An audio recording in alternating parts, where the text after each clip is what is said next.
Bom dia. Hoje nós vamos ter a nossa primeira aula de História com o tema Os Primeiros Grupos Humanos. Essa aula é referente ao nosso livro de História, que eu acredito que vocês estejam com ele, certo? O livro de História do quarto ano, a partir da página 8. Então, vocês podem acompanhar lá na página 8 o conteúdo que nós vamos abordar aqui. O assunto da aula são os primeiros grupos humanos. Então, você vê aí uma imagem, vocês veem uma imagem que tem os primeiros habitantes da Terra, tem também alguns animais que rodeiam essas pessoas, né? E tem aí algumas informações nesse quadro verde que eu vou destacar aqui para a gente fazer a leitura. A primeira informação é a seguinte: diz que há cerca de 1,5 milhão de anos, alguns ancestrais dos seres humanos começaram a usar paus e pedras para se defender do ataque de outros animais. Então, vocês vão ver ao longo do texto que vai sendo apresentado algumas características e algumas ferramentas que os seres humanos foram utilizando e desenvolvendo ao longo dos anos, né? À medida que eles iam evoluindo, eles iam fazendo nova descoberta, criando novos objetos, desenvolvendo novas tecnologias. Uma das primeiras delas foi usar pau e pedra para se defender dos animais. Depois, né, entre 1,5 milhão de anos e 200 mil anos atrás, esses mesmos grupos de ancestrais começaram a captar o fogo na natureza e aprenderam a conservá-lo. É o momento em que os seres humanos, os nossos ancestrais, ou seja, as pessoas que vieram bem antes da gente, começaram a descobrir o fogo, né? Não só descobrir, mas também saber conservá-lo, né? Vocês, como a gente costuma dizer, saber guardá-lo aceso. Entre 230 mil anos e 30 mil anos atrás, alguns grupos de ancestrais humanos utilizavam pedras lascadas como instrumento para corte e perfuração. Então aqui tem uma outra informação importante, é quando estes seres eles descobrem, né, o uso de ferramentas para corte, né? Então eles utilizavam pedras quebradas, né, para cortar ou perfurar algumas coisas. Bom, aí vem uma pergunta, né, ou algumas perguntas. Observe a sequência das imagens que nós vamos ver na sequência. As técnicas utilizadas pelos seres humanos e seus ancestrais para sobreviver mudaram ao longo de milhares de anos? Acredita-se que você tenha entendido que sim, né? Que ao longo dos anos as técnicas utilizadas pelo ser humano vão se desenvolvendo, né? Ele vai descobrindo novas coisas até chegar nas tecnologias que nós temos na atualidade. Então, é assim que você responde a segunda pergunta, que diz: como você chegou a essa conclusão? Por exemplo, hoje não precisa mais o ser humano usar pedras para produzir fogo, né? Ou usar madeira e pedra para produzir fogo. O fogo hoje ele é facilmente, né? Você pode usar um fósforo, um isqueiro e outras maneiras de produzir fogo. Não precisa mais utilizar pedras para cortar, né, uma carne, por exemplo. O ser humano descobriu a faca e outros instrumentos de corte e assim por diante, né? Assim, ao longo do desenvolvimento dos anos, o ser humano vai criando outras técnicas para melhor sobreviver.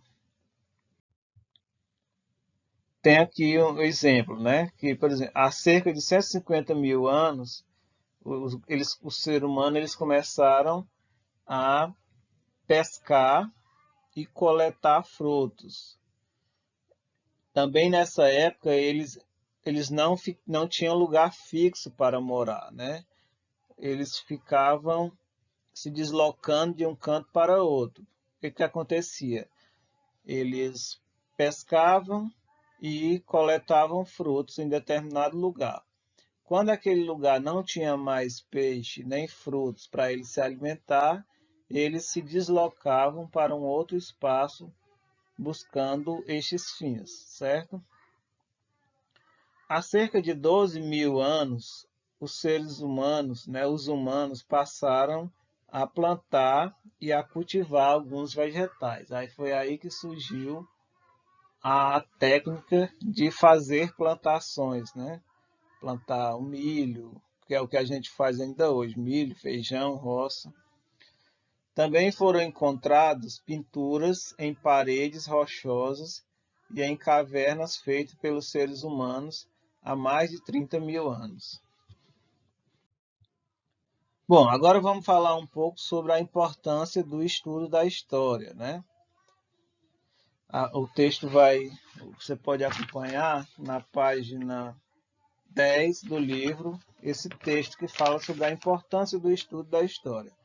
Uma primeira informação que vai dizer aí é que estudar a história é importante, pois ajuda a gente a entender como as pessoas viviam antes de nós e perceber quais costumes e práticas mudaram e aquelas que permanecem. Então, tem duas palavras importantes aí, né? Ou dois conceitos-chave, como a gente costuma dizer. Para estudar a história, a gente vai estar sempre trabalhando com mudanças e com permanências na sociedade.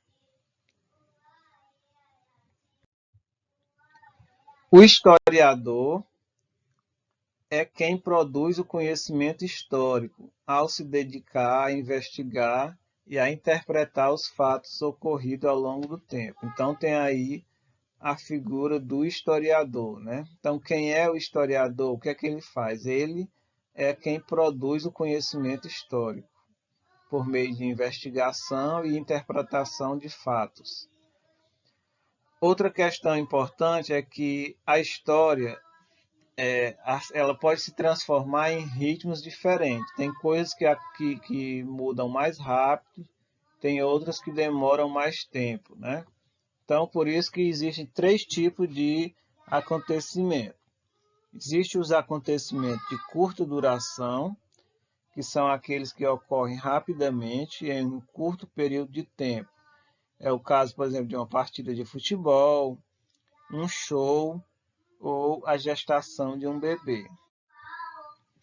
Tem também os acontecimentos de média duração, que podem ser percebidos ao longo da vida de uma pessoa, pois ocorrem no passar dos anos, como, por exemplo, as inovações que acontecem no modo de se vestir e na moda a cada 5, 10 anos.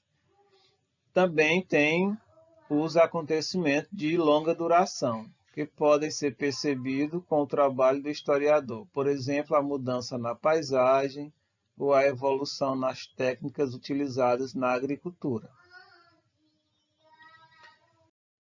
Bom, para finalizar a aula de história, vocês vão responder, né, a atividadezinha da página 11 no livro.